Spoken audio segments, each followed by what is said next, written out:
미국의 어느 작은 마을에 한 젊은 부인이 남편을 잃고 어린 외아들과 함께 어렵게 삶을 살았습니다. 다행히도 이 아이는 신실하고 성실하게 잘 자라 품행도 반정하고 학교에서 공부도 잘해서 고등학교를 졸업할 때는 놀랍게도 전체 수석의 영광을 차지했습니다. 아들이 너무 기뻐서 이제 엄마에게 얘기하는 거죠. 엄마, 나 졸업식 날 내가 전체 학생들을 대표해서 졸업 연설을 할 뿐만 아니라 대통령상도 금메달도 받게 되는 이런 영광을 얻게 되었다고 엄마에게 자랑했습니다. 마침내 졸업식 날이 다가왔습니다. 그런데 어머니는 이 자랑스러운 날에 너무나 어렵게 아들 하나를 키웠기 때문에 변변하게 옷 하나 입고 나갈 그런 외출복이 없었던 것입니다. 고민하다가 이 영광스러운 졸업식 날 아들에게 누가 되지 않기 위해서 어머니는 아들에게 이렇게 말합니다. 아들아, 내가 오늘 졸업식 날 꼭 가야 되는데 오늘 너무나 중요한 일이 생겨서 미안하구나. 내가 갈 수가 없다. 그러니 네가 졸업식을 잘 마치고 왔으면 좋겠다. 그러자 아들이 이 말을 듣고 펄펄 뜁니다. 어머님이 졸업식에 참석하지 않는 그 졸업식이 무슨 소용이 있고 어머님이 함께하지 않는 이 졸업식에 내가 무슨 의미가 있겠느냐고. 그러면서 어머님이 바라보지 않는 이 졸업식에 내가 금메달을 타던 이게 뭔 영광이 되겠냐고. 그럴 것 같으면 차라리 나도 졸업식 날 참석 안 하겠다고 아이가 펄펄 뜁니다. 이 아이를 보면서 어머님이 할 수 없이 졸업식 날에 참석을 합니다. 그러나 남루한 자기 모습이 이 영광스러운 아들에게 누가 될까봐 뒤에 기둥 뒤에 조용히 숨어서 이 졸업식을 바라보고 있는데 마침내 아들이 단상에 올라가서 전 학생을 대표해서 졸업 연설을 멋있게 하고 그리고 대통령 상을 받으면서 금메달을 이렇게 수여했습니다. 그러자 갑자기 아들은 대통령상을 목에 걸자마자 단상에서 뛰어내려와서 기둥 뒤에 숨어있는 어머니를 강제로 끌다시피 해서 단상으로 같이 모시고 올라갑니다. 그러면서 모든 사람들에게 이렇게 말합니다. 이분이 바로 나의 자랑스러운 어머니입니다. 오늘 이 영광을 하나님과 어머니에게 다 돌리고 싶습니다. 여러분, 저희 어머니에게 힘찬 박수를 보내주시기 바랍니다. 이 아들이 이렇게 얘기하자 만장의 박수가 터져나오면서 그리고 아들은 자기에게 목에 걸었던 금메달을 빼서 어머니 목에다가 걸어드렸습니다. 엄마는 이 아들의 행동에 너무 감격해서 눈물을 줄줄 흘리면서 그 졸업식에 참여했습니다. 이 아들이 누구냐? 그가 바로 미국의 28대 대통령이 됐던 윌슨 대통령입니다. 왜 내가 장황하게 이런 이야기를 하느냐? 물론 이제 1907년 안나 지바스라고 하는 여인을 통해서 어머니를 추모하면서 흰 카네이션을 교회에 이렇게 달아드리는 것으로부터 어머니 날이 이제 시작이 됐지만 이 윌슨 대통령이 대통령으로 재임하던 1914년 그는 마침내 의회의 동의를 얻어서 매월 5월 둘째 주 바로 오늘이죠. 이 날을 마더스 데이로 어머니 날로 제정하고 거국적으로 어머니 은혜를 기리도록 미국 역사에 그렇게 법으로 만들고 이것이 계기가 돼서 전 세계에 이제 어머니날, 어버이날로 정하게 된 것입니다.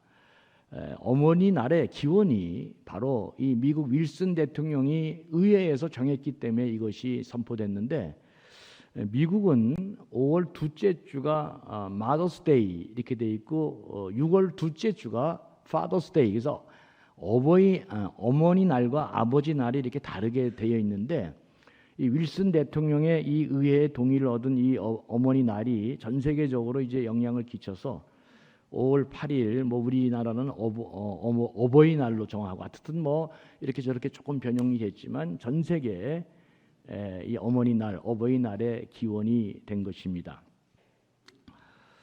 사랑하는 교우 여러분, 오늘은 이제 어버이 주일인데 저는 지난 10년간 어버이에 관한 설교를 많이 했습니다. 그런데 저도 그렇게 살지 못하면서 밤낮 이렇게 설교를 하려니까 저도 참 마음이 답답하지만, 그럼에도 불구하고 또 어버이 주일이 되면 우리 모두가 한번 자신을 성찰하고 돌아보는 그런 좋은 기회가 되니까, 그럼에도 불구하고 우리가 어버이 주일을 잘 지키는 게 중요하겠다, 이런 생각이 들었습니다. 중국 격언에 유명한 격언이 있죠. 비둘기 삼지에 까마귀 반포에라는 말이 있습니다. 비둘기는 이 어미가 앉은 가지에 절대로 같이 앉지 않고 아래로 세 번째 가지에 내려서 앉는다. 그리고 까마귀 새끼는 자란 뒤에 어미에게 먹이를 갖다 준다는 그런 뜻입니다. 그래서 까마귀를 우리가 자비로운 자자를 써서 자조, 자애로운 새다, 새끼가 어미의 먹이를 날라 먹이는 이런 인자한 새다, 그래서 자조라고 부르기도 합니다. 부부에게 어떻게 하는 것이 자식의 도리인지 한갓 미물도 이렇게 하기 때문에 이게 이제 격언으로 우리에게 전해지고 있는데, 하물며 인간 사물에 연약한 미물도 그러한데 인간이 되어서 부모에게 효도하는 것, 이건 진짜 뭐 말할 수 없는 마땅한 일이다. 이제 그렇게 우리에게 가르쳐주는 교훈이라 할 수 있습니다. 하지만 이게 어머니에게 먹이를 갖다 주려고 해도 이미 세상에 안 계시니까 대개 자식을 키우고 나서야 이제 부모님의 은혜를 알게 되죠. 그래서 나중에 깨닫게 돼서 부모님을 잘 이렇게 모시려고 하는데도 부모님이 이제 공양하지 못하도록 이미 떠나 있으니까 후회만 남는 게 우리 인생입니다. 어떤 심리학자가 얘기했어요. 우리가 0살에서부터 4살 때까지의 삶을 기억한다면 이 세상에 그걸 잘 기억하는 사람이면 효자가 아닐 사람이 없다. 의미 있죠? 0살부터 4살은 절대적인 부모의 도움과 부모의 사랑과 부모의 관심 없이는 한 생명이 존재할 수 없는 그런 나이입니다.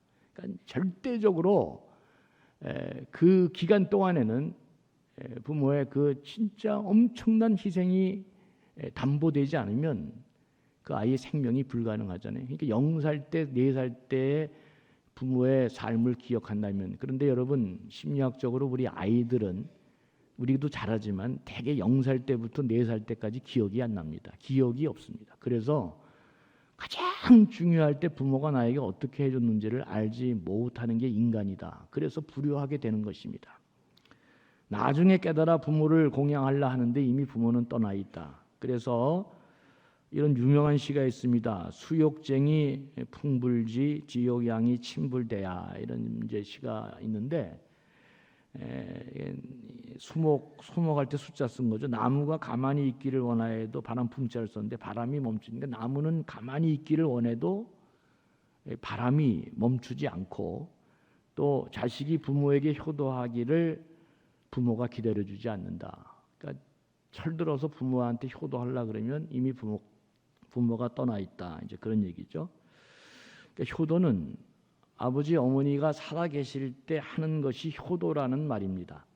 돌아가신 다음에 아무리 무슨 뭐 연부를 외우고 뭐 장엄하게 무슨 조상 무슨 뭐 예식을 하고 그것은 효도가 아니라는 것이, 존재하지 않는 것에 대한 것에 그거는 아무 의미가 없다. 어머니가 어머님이신 그때, 아버지가 아버지이신 그때 하는 것이 효도다. 이제 그런 말씀입니다. 오늘 본문은 출애굽기 20장 12절 그 유명한 10계명 중에 5번째 해당되는 계명입니다. 내 부모를 공경하라. 그리하면 내 하나님 여호와가 내게 준 땅에서 내 생명이 길리라.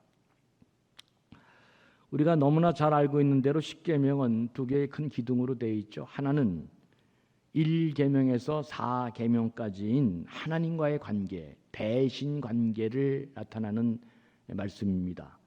나 외에 다른 신을 위하지 말라. 너를 위하여 우상을 만들지 말라. 내 하나님 여호와의 이름을 망령되이 일컫지 말라. 안식일을 거룩히 지키라. 이 4가지가 하나님과의 관계를 설명하는 그런 계명입니다. 그리고 5번째부터 10번째까지는 사람 사이의 관계죠. 그러니까 대인 관계를 나타내는 지켜야 할 계명입니다. 그 중에 첫 번째가 내 부모를 공경하라, 살인하지 말라, 간음하지 말라, 도둑질하지 말라, 내 이웃을 해하려고 거짓 증거하지 마라, 내 이웃의 집을 탐내지 말라 그랬습니다. 근데 이게 이제 유대인 전통에 의하면 이 두 돌판에 5계명씩을 이렇게 붙여놨다는 것입니다. 그러니까 내용으로 본다면 첫 번째 돌판은 하나님과의 관계에 관한 것이니까 1계명에서 4계명까지 들어가야 되는데, 두 번째 돌판은 인간관계에 관한 것이니까 5째 계명부터 10번째 계명이 이렇게 적혀 놓아야 되는데, 이게 정상인데, 이게 논리적으로 맞는데, 놀랍게도 유대인들의 전통은 그러니까 첫째 돌판에 1계명부터 4계명까지 있는 게 아니라 그 대신관계의 계명에 5째 계명인 내 부모를 공경하라, 이 계명을 첫 번째 돌판에 기록해서 전승시켰다고 하는 것입니다. 그래서 이들은 첫 번째부터 5번째까지 계명이 한 돌판에 있고 6번째부터 10번째 계명이 두 번째 돌판에 있다. 그러니까 제5계명 내 부모를 공경하라는 계명을 사람들과의 관계의 계명이 아니라 하나님과의 관계의 계명으로 유대인들은 이해하고 첫 번째 돌판에 이 5번째 계명을 기록하고 있다는 것입니다. 그러니까 눈에 보이는 부모 공경이 바로 눈에 보이지 않는 하나님을 섬기는 도리가 되는 아주 중요한 본이다, 그런 뜻입니다. 눈에 보이지 않는 하나님을 구체적으로 사랑하고 그분을 존중히 여기고 섬기는 그 길과 방법이 바로 눈에 보이는 내 부모를 공경하는 계명에 있다, 그런 말입니다. 그러니까 내 부모가 바로 눈에 보이지 않는 하나님을 대신하고 있다. 이것이 바로 제5계명에 달려있는 아주 중요한 내용입니다.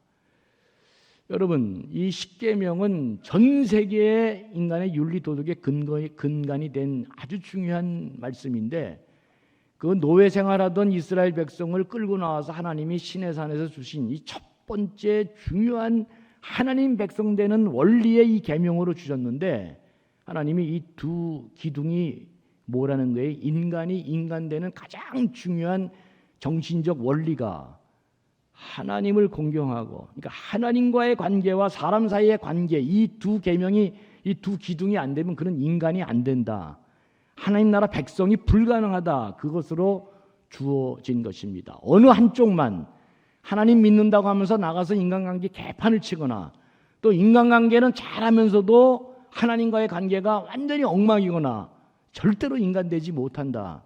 특별히 하나님 나라 백성이 되기 위해서는 이 두 개의 기둥이 인간 영혼 안에 장착되어야만이 그가 참다운 인간 구실을 할 수 있다, 이 얘기를 지금 주셨는데, 그런데 거기서 제5계명이 하나님과의 관계의 계명으로 승화시키면서 하나님과의 관계가 바로 부모를 섬기는 것이요, 그 관계가 형성돼야 나머지 인간관계가 다 정리가 된다.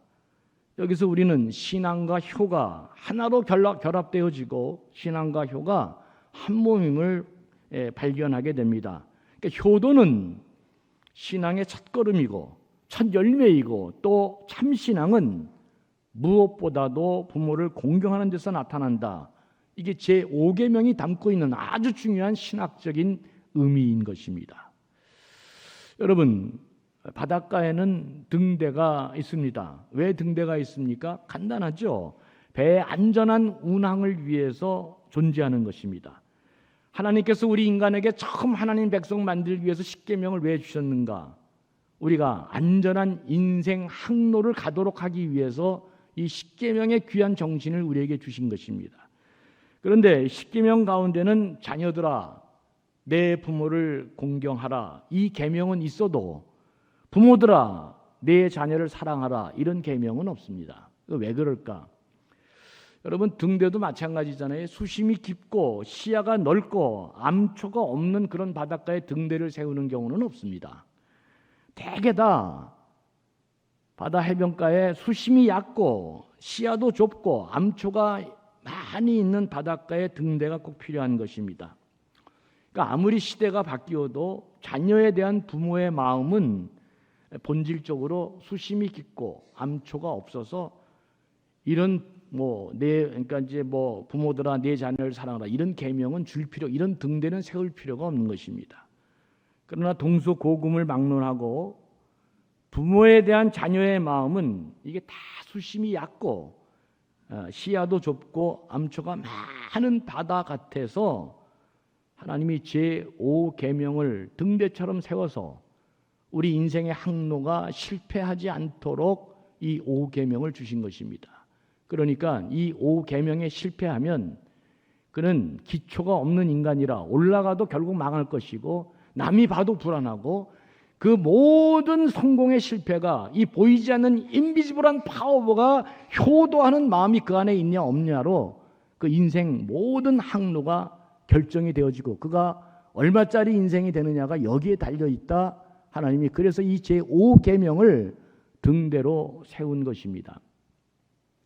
에베소서 6장 1절에서 3절은 이 10계명의 강론을 이렇게 설명하고 있는 것입니다. 자녀들아 주 안에서 너희 부모에게 순종하라. 이것이 옳으니라. 내 아버지와 어머니를 공경하라. 이것이 약속 있는 첫 계명이니 이로써 내가 잘 되고 땅에서 장수하리라 그랬습니다. 진짜 굉장한 말이 에베소서에 나와 있죠. 예수님은 이 땅에 오셔서 내가 온 것은 양들로 하여금 생명을 얻고 풍성케 하기 위해서 왔다 그랬습니다. 그러니까 예수님을 통해서만 영원한 생명을 얻고 풍성한 삶이 이렇게 보장된다. 그 이야기를 하나님이신 예수님이 이 땅에 오셔서 하셨는데 이와 똑같은 얘기가 단 하나 성경에 기록되어 있습니다. 네가 잘 되고 땅에서 장수하리라. 생명과 풍성한 삶의 약속이 예수님 말고 유일하게 성경에 기록되어 있는 것이 바로 효에 담겨 있는 것입니다. 그러니까 이 효하는 자가 영원한 생명을 얻고 풍성한 삶을 살 수 있다. 이제 그렇게 성경이 말하고 있습니다.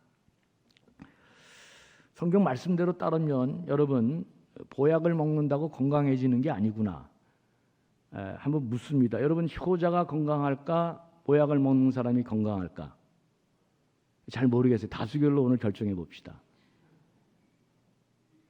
효자가 건강할까? 보약을 먹는 사람이 건강할까?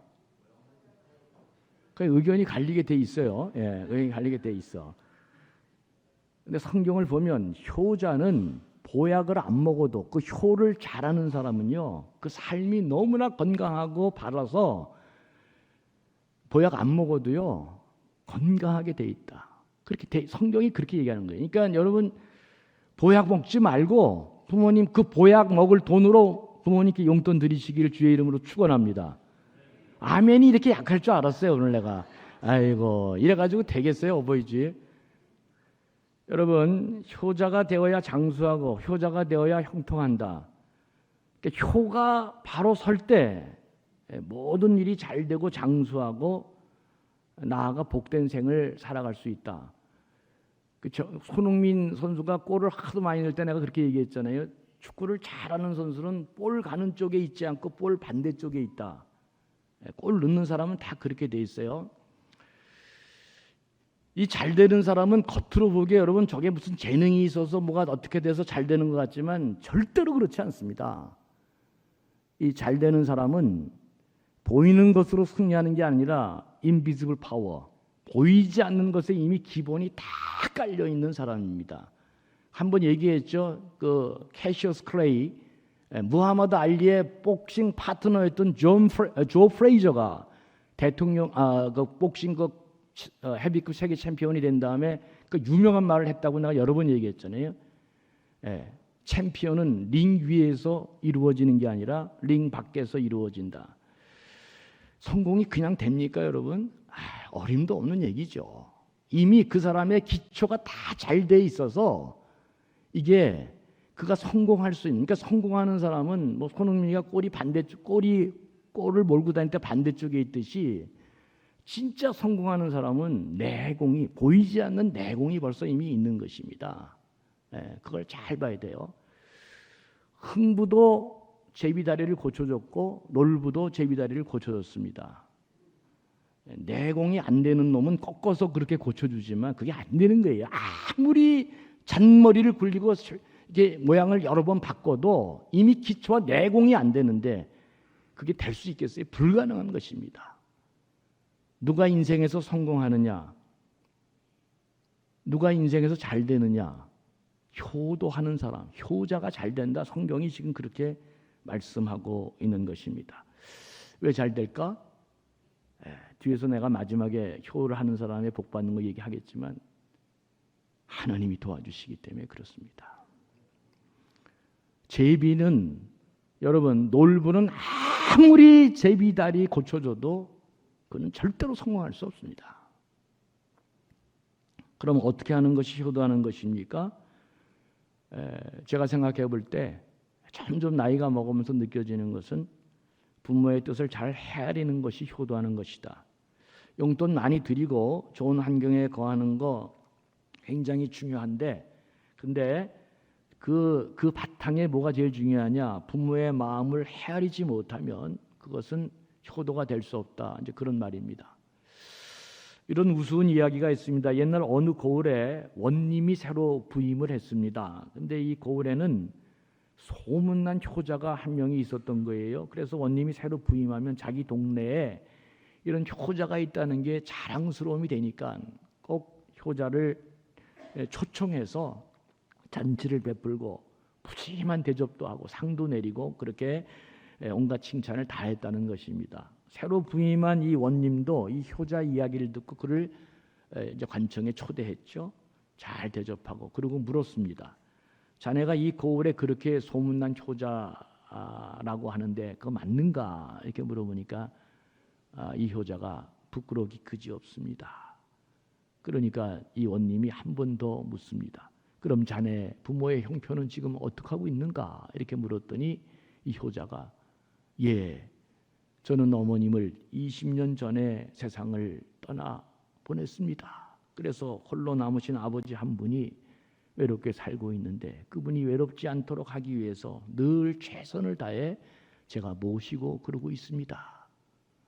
이 말 하기가 무섭게 원님은 화를 내면서 저놈을 당장 형틀에 묶고 매를 치라 이렇게 얘기했습니다.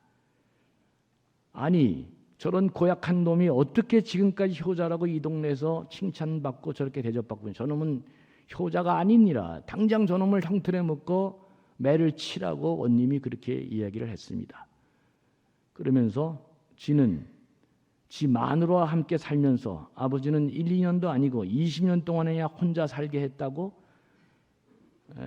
네가 진짜 효자라면 아버지를 장가 보내줬어야 하지 않느냐. 그토록 오랜 세월을 혼자 내버려둔 이 고얀 놈이 무슨 효자라고 당장 저놈을 치라고 호통을 쳤다는 이야기입니다. 대접은커녕 매를 시큰 맞고 이제 벌벌 기어서 집에 돌아오는 모습을 아버지가 본 것입니다. 너무 안쓰러워서 그 자초지종을 물었더니 아들이 모든 이야기를 하니까 이 아버지가 빙그레 웃으면서 이렇게 말했다는 것입니다. 이제야 제대로 된 원님이 이 동네에 왔구나.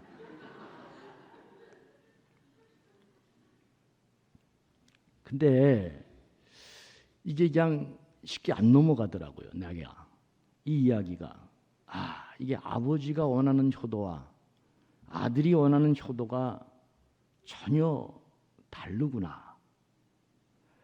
아들은 자기가 좋아하는 자기가 원하는 효도를 했지 아버지가 원하는 효도는 전혀 관심이 없는 거예요. 진짜.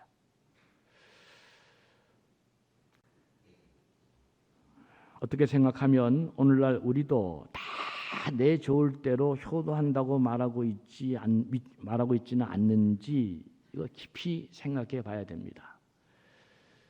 여러분 삼성 같은 데서는 회의하면요 별로 회의가 크게 의견이 달라지지 않습니다. 이미 수준급 이상의 사람들을 다 뽑아가지고 회사가 정략적으로 어디로 가야 될지를 쫙 얘기하기 때문에 거기에 별 다른 의견이 없습니다. 다 애들이 그런 애들을 뽑아놨기 때문에.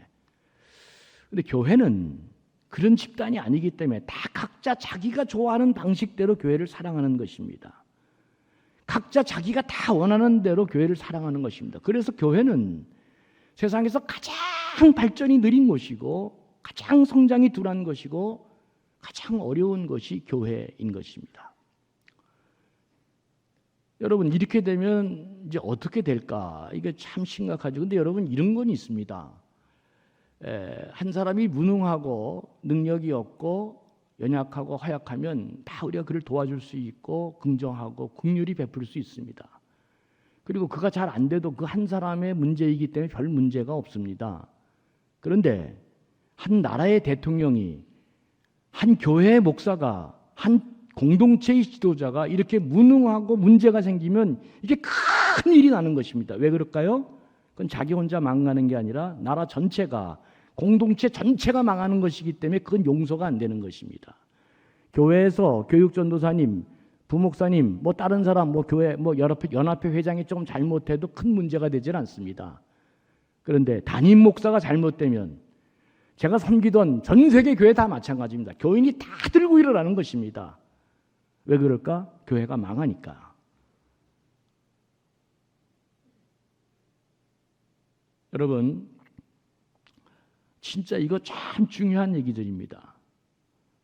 내가 오늘도 효도한다고 그렇게 주장하고 떠들고 뭐 내가 대단한 효자라고 얘기하지만 그 지가 좋아하는 거지 아버지하고는 전혀 관계없는 그런 길로 우리 누구가 다 갈 수 있다는 사실을 꼭 명심해야 됩니다.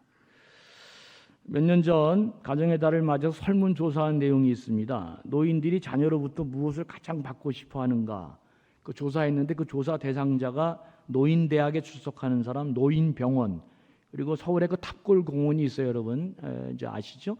탑골공원 등에 계신 노인 400명을 대상으로 조사했는데 조금 이게 한 6, 7년 오래된 이제 조사 대상인데 그 조사 결과 중에 노인들 중에 근 80%가 제일 좋아하는 게 뭐냐 그렇게 물어봤더니 현금을 제일 좋아한다 그렇게 얘기했습니다. 뭐니 해도 머니가 최고다 이제 그렇게 얘기한 거예요. 그래서 근데 2024년 올해 지금의 이렇게 인구 센서스로 통계한 건 아니지만 거의 96%가 돈을 좋아한다 그렇게 돼 있어요. 근데 거기에 대한 해설이 의미가 있습니다. 그 기자가 이제 해설을 달았는데 사람은 노쇠할수록 현금에 대한 애착이 굉장히 강하다. 그 사람 글을 읽고 내가 알았는데요. 제가 목회하면서도 나이 많으신 어른 중에 은행에다 돈을 많이 갖고 계신 분들이 있습니다. 자기가 쓸까요, 안 쓸까요? 잘 안 쓰는데도 통장에 돈을 꽉 잡고 안 놓는 거예요. 그래서 돌아가 버리시는 분들이 많이 있습니다. 내가 그거 많이 봤거든요. 이 글을 보고 알았어요. 아, 나이가 드실수록 현금에 대한 애착이 강해지는구나. 왜 그럴까? 젊었을 때는 힘이 있어서 괜찮지만 늙을수록 돈이 없으면 하고 싶은 일 못하기 때문에 돈에 대한 집착이 강해질 수 있다. 그리고 두 번째는 나이가 들수록 어미의 입에서, 부모의 입에서 자식에게 돈 달라는 말을 청정하기 어렵다는 것입니다. 그러니까 어버이날은 대목이죠. 부모의 입장에서는 어버이날이 딱 대목인데 그날에 어버이들이 제일 좋아하는 게 뭐다? 옷가네. 오로지 돈이 좋다. 이제 그렇게 나온 거예요. 다른 날은 자식들한테 살기도 어려우니까 얘야 돈 좀 이런 얘기를 못 한다는 거예요. 여러분 이걸 잘 헤아릴 필요가 있습니다. 자녀들은 멀리 떨어져 있어도 형편에 맞게 부모의 이런 마음을 잘 헤아려서 용돈을 잘 드리는 자녀가 되어야 합니다. 그래서 지 잘 살겠다고 보약 먹지 말고 그 돈으로 부모님께 효도하면 건강하게 된다. 믿으시면 아멘. 아까 처음보다는 조금 더 많아지셨네. 아직도 입을 안 여는 분들이 있어. 여러분 부모님으로 하여금 자신이 살아온 생애가 후회되지 않도록 그리고 자랑할 수 있도록 우리 삶을 통해서 꼭 보상을 해드려야 됩니다. 저희 어머님은 설교 시간에 얘기해서 죄송하지만 우리 누님이나 동생이 주는 돈은 돈으로 생각하지 않았습니다. 꼭 가난한 목사인 내가 줘야 그게 이제 어버이날에 돈을 준 거예요. 근데 왜 그랬는가? 진짜 내가 돈을 보내면 우리 아들이 그 어려운 놈이 이렇게 돈을 보냈다고 동네방네 자랑을 하는 게 그냥. 예? 우리 아들 놈이 이 어려운 가운데도 이렇게 나한테 꼬박 돈을 보냅니다. 여러분, 어머님의 일생이 부모의 삶이 후회가 되지 않도록 자랑스러워할 수 있는 것은 우리 삶을 통해서 이 어른들에게 뭔가를 자꾸 이렇게 보상하도록 하는 게 대단히 중요하다는 생각을 제가 많이 하고 있습니다. 이율곡 선생님께서는 인간이 지을 수 있는 죄가 3,000가지가 넘는다. 그러면서 그 중에 가장 큰 죄가 불효하는 죄다. 우리나라 옛날 제가 초등학교 국민학교 다닐 때는 충과 효밖에 없었습니다. 우리나라의 이념이 우리나라의 사상이 뭐로 다 두 개로 딱 집약되는데 그게 뭐예요? 충과 효입니다. 효. 나라에 대해서는 충, 가정에 대해서는 부모에 대한 효. 이게 우리나라 전체 사람들이 갖고 있는 가치관의 핵심 기둥입니다. 그래서 이율곡 선생님이 이거 성리학자 대단한 유교주의자 아닙니까? 이 사람이 뭐라 그랬어요? 인간이 3,000개 살면서 3,000개 이상의 죄를 짓고 사는데 그 중에 제일 큰 죄는 불효하는 것이다. 모든 것을 다 이룬다고 해도 불효하게 되면 모든 게 실패한다. 그렇게 말씀하셨습니다.